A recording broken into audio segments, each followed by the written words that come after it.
今次同大家煮一個軟滑又嫩口嘅牛肉腐竹煲。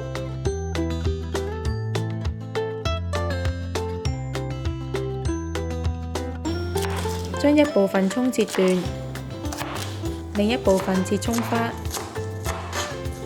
將薑蓉同葱段加入50ml熱水，用叉壓爛撈勻，靜置10分鐘放涼。牛肉亦文切片，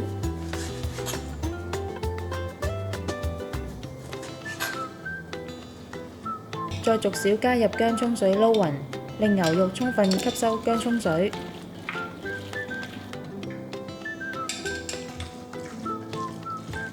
之後加入生抽、紹興酒、蠔油、糖、胡椒粉、生粉，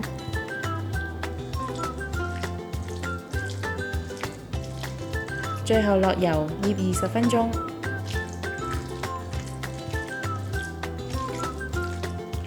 蒜頭切片，乾葱切半。加油落鍋，開中火加熱，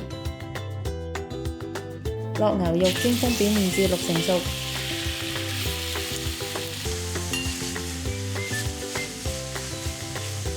用同一個鍋炒香乾葱、薑片，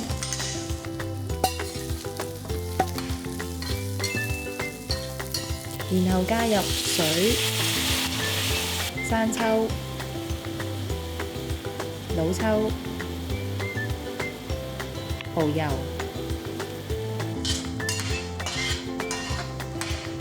然後再鋪上已切好嘅腐竹、芋絲同埋牛肉，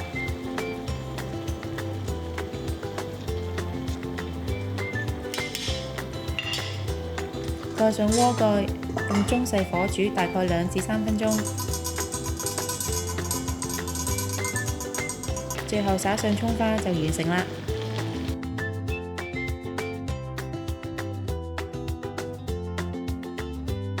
鍾意我哋條影片嘅朋友可以 Like、Subscribe、Share， 同埋記得撳着個鐘仔，可以第一時間收到我哋嘅最新資訊同埋影片。